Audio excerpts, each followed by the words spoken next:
Defense exports are an important component of the government's effort to achieve self-sufficiency in defense industry. The end of the Cold War was a watershed moment in the defense sector. And, after the end of World War II, most countries have believed that the defense industrial base is an important part of their security policy. Rather of shifting automobile or bus manufacture to the production of fighter aircraft or tanks, during times of war, nations kept their own defense industries, which were always ready to respond to threat. And nations could anticipate where the threat would arise. That level of confidence was available throughout the Cold War. Clear goals, lengthy time horizons, and reasonably stable programs aided both defense planners and defense businesses. After the Cold War ended, in 1989, the world began to look radically different. The changing character of warfare has necessitated a shift away from massive arsenals of traditional weapons and toward new inventive weapon systems that promote quick deployment and exceptional accuracy. India has always aimed for self-sufficiency, but its efforts have been futile. During the 1960s and 1970s, India started exploring top technology. And it increased its domestic defense production capability, with assistance from nations such as the Soviet Union and the United Kingdom, mostly through license assembly. While India bought platforms and equipment, it did build crucial equipment, like as missile systems indigenously. Under the direction of Dr. APJ Abdul Kalam, the DRDO began developing indigenous missile systems in 1982-83. India is self-sufficient in air-to-air missiles, surface-to-surface missiles, cruise missiles, defense missiles, submarine-launched ballistic missiles, and anti-tank missiles. Because of the enormous, skilled pool of skill sets, in terms of human resources, and large-scale, modernization requirements of the armed forces, the defense sector is one of the important sectors of the country's economy, with the potential for significant growth. The industry will assist to develop the economy by providing jobs and lowering the import load.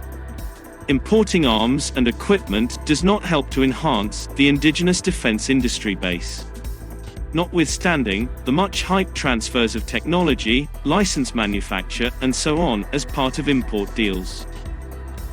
A country's defense sector should ideally be active enough to satisfy the armed services' peacetime requirements, while also being extensible to meet wartime demands or crises.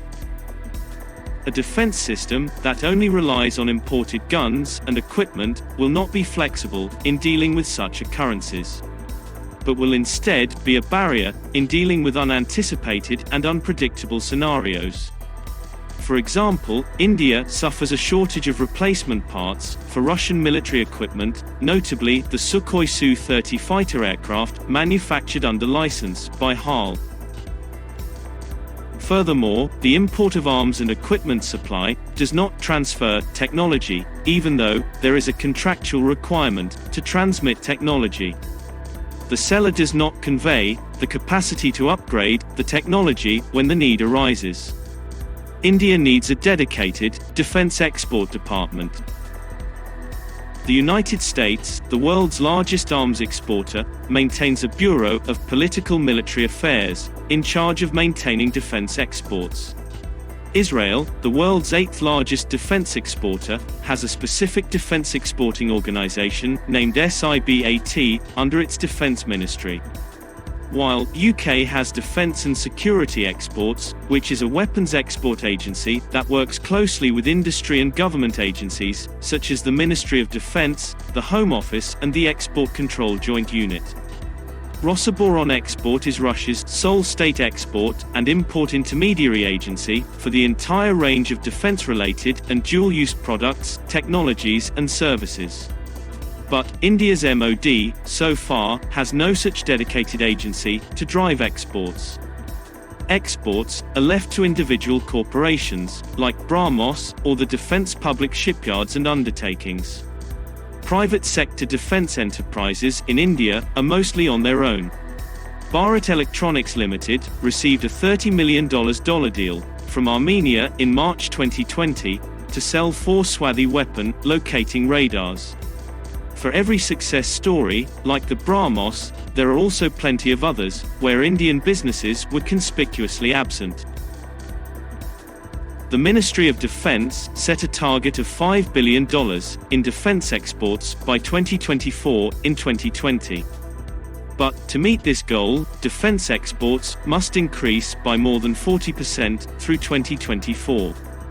The Indian Ministry of Defense should research best practices from the world's largest arms exporting countries.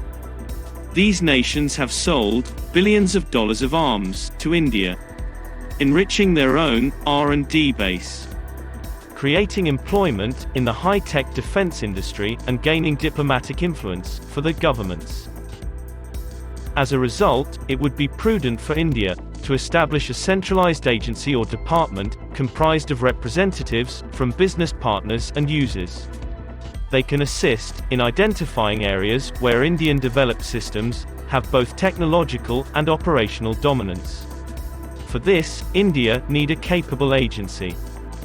The department need to identify existing opportunities, create new horizons, like make government-to-government agreements, organizing official foreign delegation visits, identifying prospects for collaboration with the Indian defense industry, identifying suitable technology solutions for specific needs, creating joint ventures, managing Indian defense inventory marketing and sales, providing comprehensive information on India's military sector through a biannual directory, and hosting Indian national pavilions at international defense fairs, creating employment in the high-tech defense industry and gaining diplomatic influence for the governments.